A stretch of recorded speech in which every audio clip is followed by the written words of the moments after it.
Hello साथियों, एक बार फिर आज हिंदी यूपी टेट की एक बहुत ही महत्वपूर्ण वीडियो लेकर आपके सामने उपस्थित हुई हूँ। जहाँ तक कराया था उससे आगे कराने जा रहे हैं। चलिए शुरू करते हैं। ना बड़ में अंतर, ना ड़ा में अंतर। ना का प्रयोग ना एक स्वतंत्र व्यंजन है, जबकि अणा पंचमाक्षर है जो नासिक के वर्ण है। ना का प्रयोग अनुस्वार के रूप में किया जाता है, जैसे रंग, पतंग, निबंध आदि। अणा का प्रयोग जैसे प्रणाम, ऋण, कृपाण आदि। अणा का उच्चारण स्वतंत्र वर्ण के रूप में होता है। अणा और ना में मुख्य अंतर यह है, जिन तत्सम शब्दों में अणा होता है उनके तद्भव के रूप में णा के स्थान पर ना प्रयुक्त होता है। छा, छा में अंतर।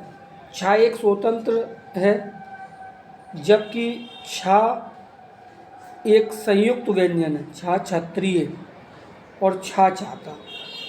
छा छाता एक स्वतंत्र व्यंजन है, जबकि छा क्षत्रिय एक संयुक्त व्यंजन है।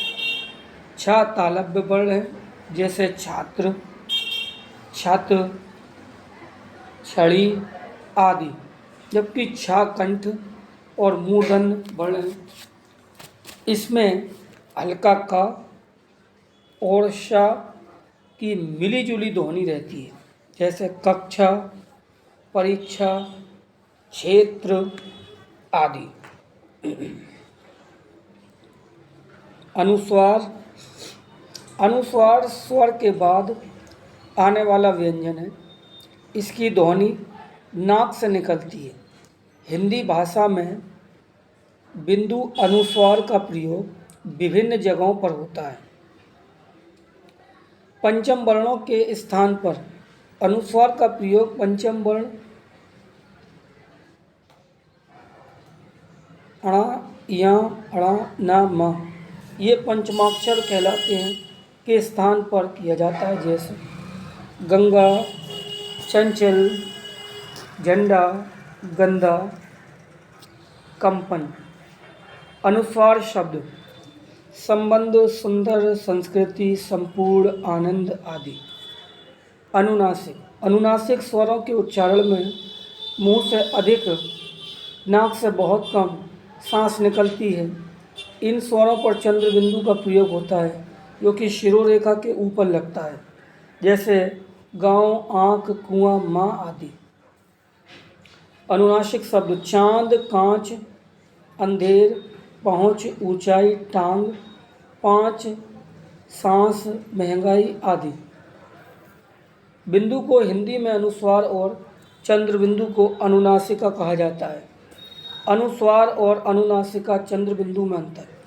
अनुनासिका स्वर है, जबकि अनुस्वार मूलतः व्यंजन।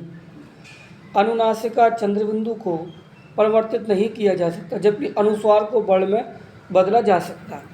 अनुनासिका का प्रयोग केवल उन शब्दों में ही किया जा सकता है जिनकी मात्राएं शिरोरेखा से ऊपर न लगी हों, जैसे छोटा आ, बड़ा आ, छोटा ऊ, बड़ा ऊ। उदाहरण के रूप में हंस, चांद, मूछ, पूंछ। शिरोरेखा से ऊपर लगी मात्राओं वाले शब्दों में अनुनासिका के स्थान पर अनुस्वार अर्थात बिंदु का प्रयोग ही होता है, जैसे गोंद, कोपल। जबकि अनुस्वार हर तरह की मात्राओं वाले शब्दों पर लगाया जा सकता है। विराम चिन्ह। बोलते समय हम अपने भावों को पूर्ण रूप से स्पष्ट करने के लिए आवश्यकता अनुसार रोकते हैं। यदि हम बिना रुके बोलते चले जाएं, तो भाषा की अभिव्यक्ति पूर्ण रूप से नहीं हो पाती। इसमें अर्थ भी अलग हो जाता है, यानी जो हम कहना चाह रहे होते हैं वो सही से अभिव्यक्त नहीं हो पाता। इस रुकावट को ही विराम कहते हैं। इस विराम को प्रदर्शित करने के लिए व्याकरण में कुछ चिन्ह निर्धारित किए गए हैं।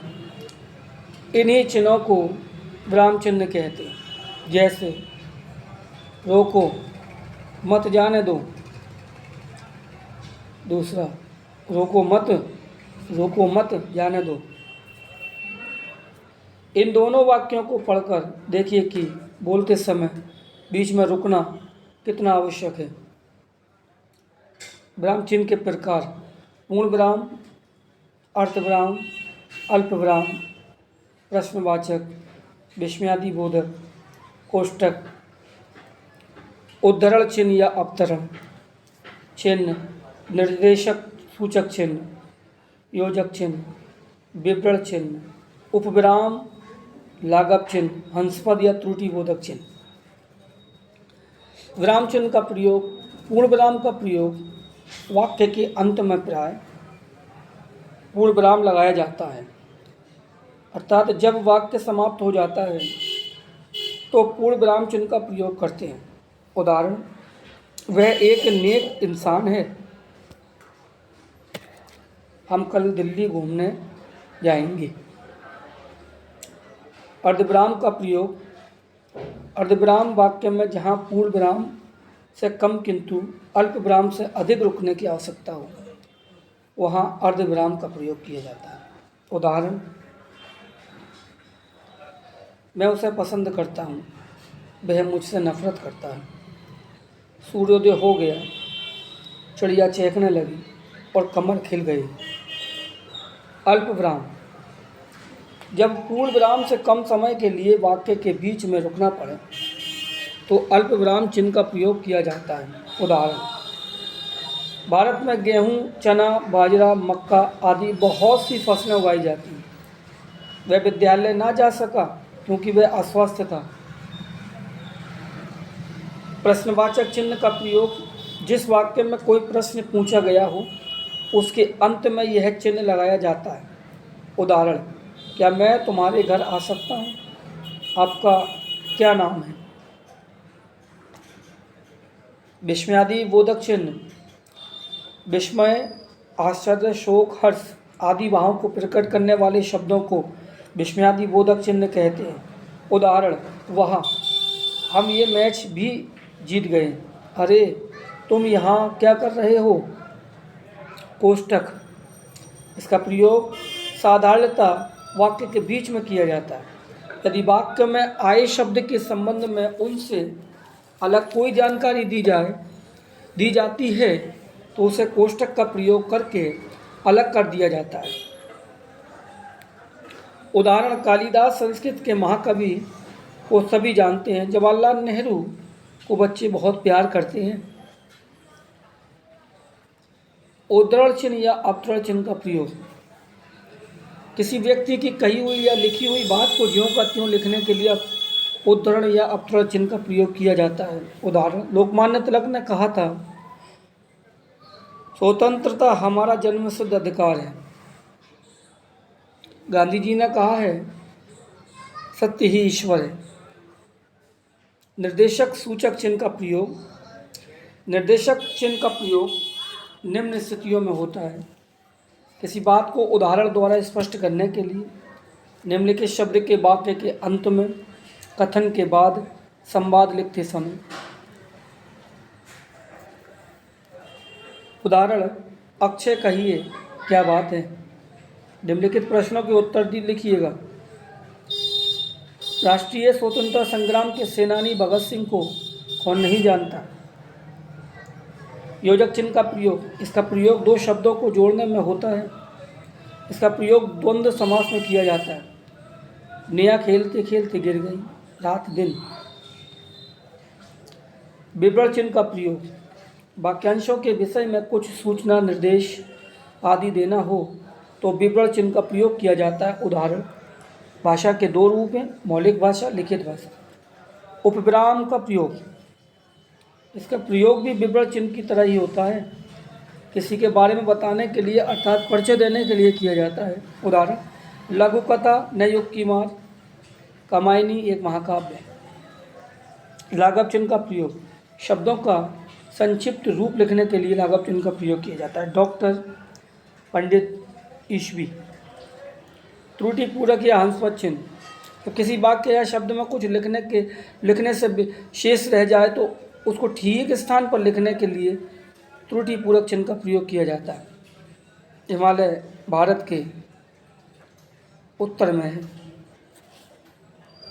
भगत सिंह ने देश के लिए प्राण दे दिए। विलोम शब्द जो शब्द किसी दूसरे शब्द का उल्टा अर्थ बताते हैं उन्हें विलोम शब्द या विपरीतार्थक शब्द कहते हैं। जैसे सीधे का उल्टा, सही का गलत, आय का व्यय, आज़ादी का गुलामी, नवीन का प्राचीन शब्द एक दूसरे के उल्टे अर्थ वाले शब्द हैं। विभिन्न परीक्षाओं में पूछे गए विलोम शब्द: अमृत का विष, अनुग्रह का विग्रह, अंधकार का प्रकाश, अर्जन का विपर्जन, आलस्य का स्फूर्ति, अकाल का सुकाल, आर्द्र का शुष्क, अनुज का अग्रज, आकाश का पाताल, आहार का निराहार, अनुग्रह का विग्रह, आज़ादी का गुलामी, आश्रित का निराश्रित, अवनति का उन्नति, अरुचि का रुचि, आस्तिक का नास्तिक, आदान का प्रदान, अर्पण का ग्रहण, आय का व्यय, अति का अल्प, आयात का निर्यात, आकर्षण का विकर्षण, अनुलोम का प्रतिलोम, आयात का निर्यात, आधुनिक का प्राचीन, अंत का अनंत, आदान प्रदान, अपमान सम्मान, अतिथि आतिथ्य, आशा निराशा, अवनी अंबर। साथियों, आज के लिए इतना ही। बहुत बहुत आपका